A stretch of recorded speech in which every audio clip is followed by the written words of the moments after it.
Bwana, leo niko na Sheikh Sharif Firdausi hapa, niko naye tunazungumza mambo mawili matatu. Bwana Sheikh, ningependa nikuulize hili limekaaje kwenye mambo ya kidini, hili jambo la Zuchu kutembelewa na ex wa Diamond, Tanasha Donna. Ex ni maana yake mtu ambaye alikopo ana date na mtu, kwa mfano kama Diamond kabla ya kuwa na Zuchu alikuwa na wanawake wengine. Kwa hao wanawake wengine tunaita ex. Hili limekaaje shehe wangu, jambo la Tanasha Donna kumpelekea zawadi na kwenda kumsalimia Zuchu baada ya kujifungua? Ni jamani, watu wengi wanajua kwamba ukishakuwa katika na mwanamke alafu kaja kumwacha ukawa na mwanamke mwingine, wengi wamekalilishwa kwamba ni ugomvi. Hapana, namna ya kuwaendo tu. Ukijua kuwaendo na kila mmoja ukawa unampa huduma zake vizuri, hasa ikiwa ni mwanamke wa ndoa, ni jambo lilokuwa zuri sana. Lakini pia hakuna kitu kibaya kukaa na mabifu. Hakuna kitu kibaya kukaa na nini? Na mabifu. Hivi alivyokwenda kumtembelea, kumpelekea zawadi, ni katika majambo yaliyokuwa mazuri sana. Lakini pia angalie katika zawadi, ujue adui siku zote hawezi akawa mwema. Yaani mtu yoyote ambaye aliwahi kukuonesha ubaya alafu akaja katika maisha yako, usiwe mwepesi kwa kumpokea. Mwanzo kilichomwondosha ni nini na kilichomrejesha ni nini.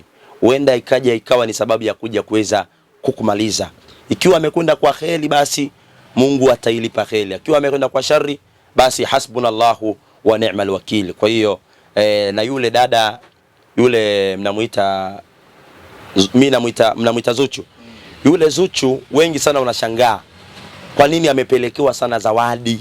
Kwa nini watu maarufu wengine walikuwa kama hivyo, sijui washikaji zake Diamond wanakuwa washaikuwa sijui wapenzi wake wanakwenda. Yule Zuhura ana mvuto mkubwa sana.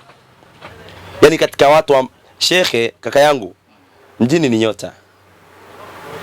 Kwani mastaa wangapi wamejifungua? Mastaa wangapi wamejifungua? Yule Zuchu ana nyota. Ndio maana hata yule mama yake Diamond, mama Dangote, anampenda sana. Yaani katika watu mama Dangote anampenda sana Zuchu sana. Anampenda sana. Yule binti ana nyota. Nyota, yani yani nyota ni kila kitu. Yule ni nyota. Kwa hiyo hata huyo kilichompeleka ni nyota ya Zuchu. Zuchu ana nyota kali sana. Yaani nyota yake ni kali sana. Na ikitokea kwamba sasa yule msanii Diamond ameachana na yule Zuchu, atapata maisha ya taabu sana. Na wewe jua, unaweza ukampata mwanamke ikawa ni chanzo cha anguko lako. Wengi hawajui sana. Haya ni masuala ya spiritual, tutakuja kuelezea. Kuna watu leo wako katika ndoa, riziki zao zimekuwa ngumu sana. Lakini kuna watu baada ya kuingia katika ndoa, mambo yao yamefunguka. Kwa sababu gani? Wamewapata wanaume waliokuwa sahihi, ambao wanaendana katika masuala ya spiritual, masuala ya kinyota, masuala ya nguvu, wanaendana. Kwa hiyo huyu dada nyota yake ni kubwa sana, ndio maana watu wengi wanamkimbilia. Na Mungu na sisi atupe nyota za kukubalika, nyota za kupendwa. Amin. Watu wengine wanasema kwamba ex anuniwi kama ukiwa na hela, lakini ukiwa hauna hela kwa sababu kwanza kakutangulia mjengoni. Kwa hiyo kuna vitu anavijua wewe uvijui. Unatakiwa ukae naye vizuri.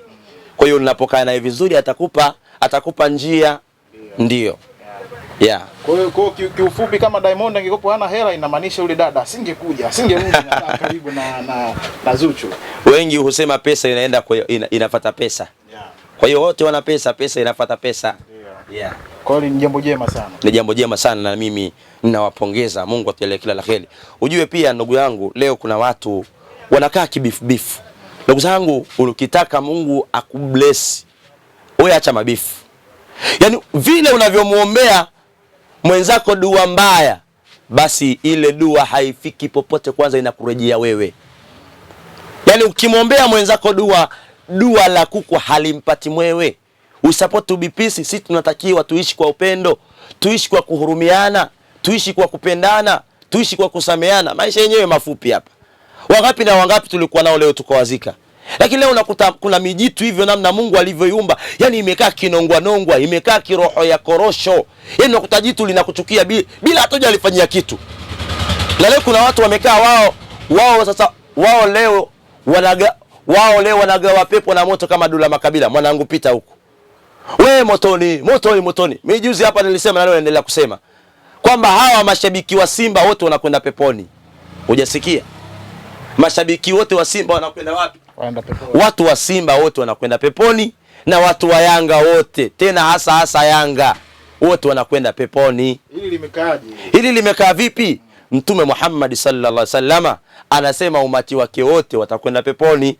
Jamani, kama unataka pepo wewe, msikilize mtume anasemaje. Ila wase watu hapana. Juzi unaona pale Taifa kuna baadhi ya watu Simba Day inaendelea, watu wamechukua msala pembeni wamesali.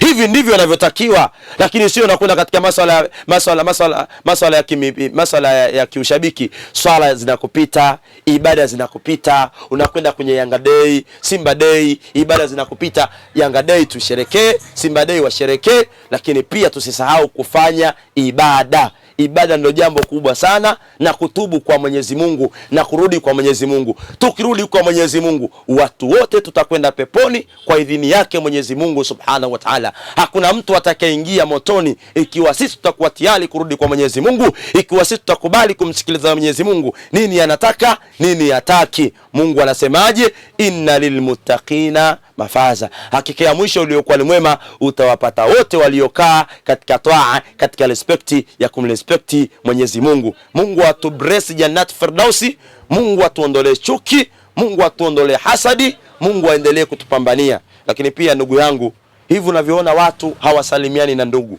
watu waongeleshani na ndugu, watu katika kazi zao hawajawaweka ndugu. Kuna baadhi ya ndugu ni masinichi, kuna baadhi ya ndugu ni wabaya, kuna baadhi ya ndugu yani ni wabaya kama nyoka. Hawafai kuwapa mkono, hawafai kuwakaribisha nyumbani kwako. Ukimwalika huyo ndugu nyumbani kwako, anakutilia majini, anakutilia fitna. Ukimleta kazini kwako, atakutilia chuma ulete. Ukimwona mtu aongee na ndugu, brother, muombe dua. Kuna baadhi ya watu anguko lao limesababishwa na ndugu.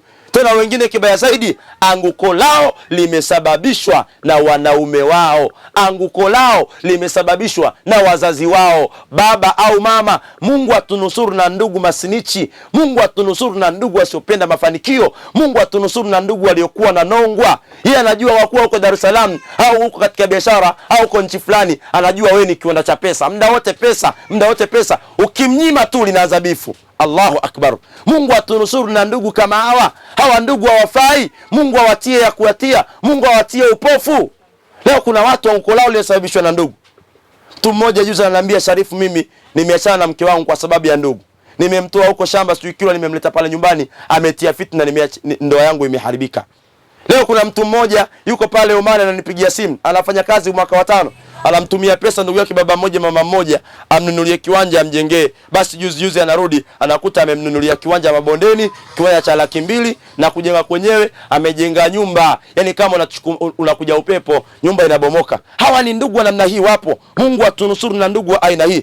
Mungu atunusuru na upepo wa aina hii wa ndugu. Mungu atujalie na wale ambao familia ziongeleshani, Mungu akazitie maelewano, kwa sababu maelewano ndiyo mafanikio hapa fi dunia wal akhirah, duniani na kesho akhirah. Mungu atublesi kila lililokuwa la kheri.